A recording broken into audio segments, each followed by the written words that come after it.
Cody, just throughout this past year, getting to know him, kind of what are the things that stand out the most about him and that you've been impressed with the most? Cody refuses to be outworked. And here's a classic example. Cody graduated at 3 o'clock one Saturday in December. And we had boat practice. And he missed it. So we had recruits on campus that Saturday. So at about 7, Coach Drink sends a video of this person working out on the field at night, and it was cold. It was in the 20s, and it's Cody. I look at it closely, and it's Cody. Well, that's what Cody does. Cody wants the script. He missed practice, so send him the script, and he went out and was on the field full pads, well over an hour. He ran through every play. He just he refuses to let anyone outwork him. So you better be more talented and work as hard to beat him out. And then how have you seen him take on more, now that he's a year in, more of a leadership role at all in the start of this offseason?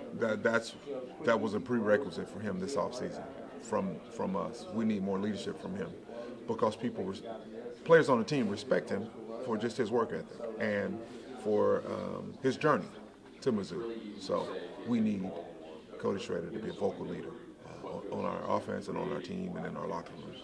Kind of going on with that, at this time last year we didn't know where Cody would stand in the running back room, and now he's kind of on top of it. Just where have you seen his confidence grow from last year at this time? We didn't know where Cody would stand either, so I can't remember, but Cody may have been 6th or 7th on the depth chart when he got here. So I just think he was unfazed, and he slowly began to work away and chip away, and he's very conscientious. So he doesn't make any mistakes, and if he does, he is going to he's going to correct it. So if you're competing against Cody Schrader, you have to compete at that same level, or exceed him, or just be blessed with more talent. So, Curtis, was there any up in the air with Nate coming back this year? Yes. Nate had a decision to make, and he decided to come back. So it wasn't much deliberation, maybe a week or so, and I think he feels like he has some unfinished business. Nate, if you go back to the Auburn game and the Florida game, he played really well.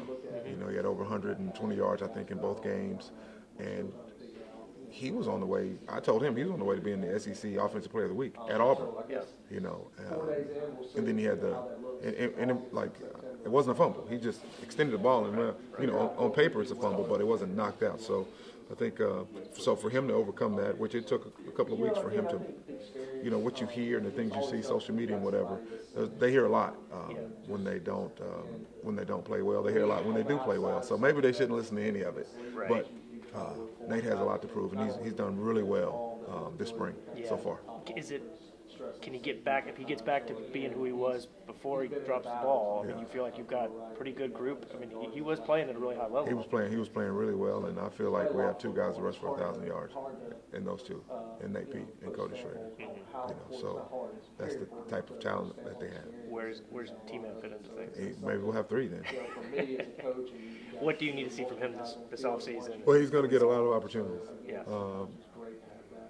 Cody won't get as much this spring because we know what he can do. We know that at South Carolina on the road, we can give him the ball 8 times in a row. We win the football game at the end in the 4th quarter.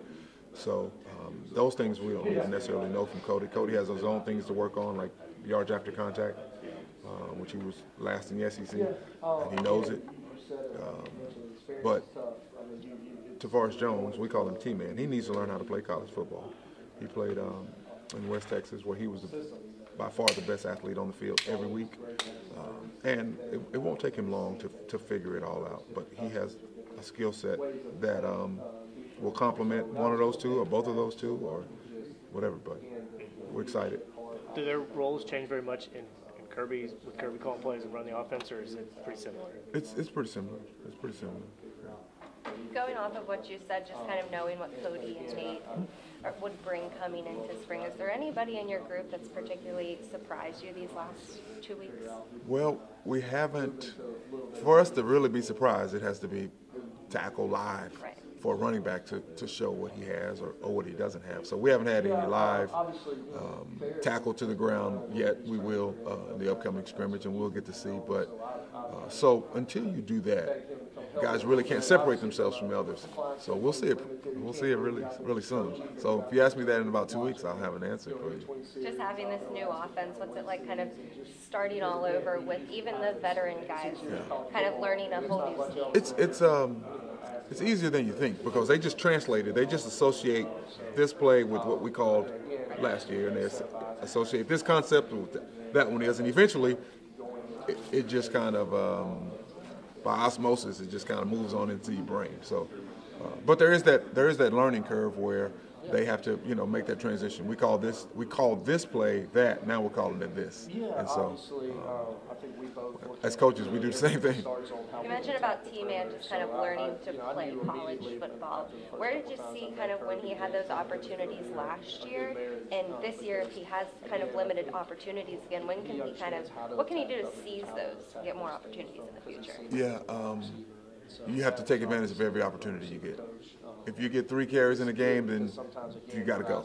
You got to get it done. And, but he'll get more opportunities he'll become comfortable in the offense in the spring when he can. Yesterday he had 5 carries in a row, for instance.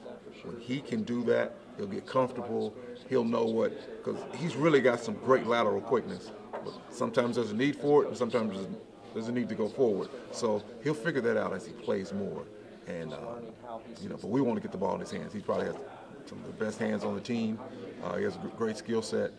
But there is and again, the running back position lends itself to really playing fast because your talent can take over. Is Cody stepping into more of a leadership role than he's been here? He doesn't have a choice, and it's natural. He's a natural leader, but it's also natural when you first get here to just kind of keep your mouth shut and go to work. It was what he did.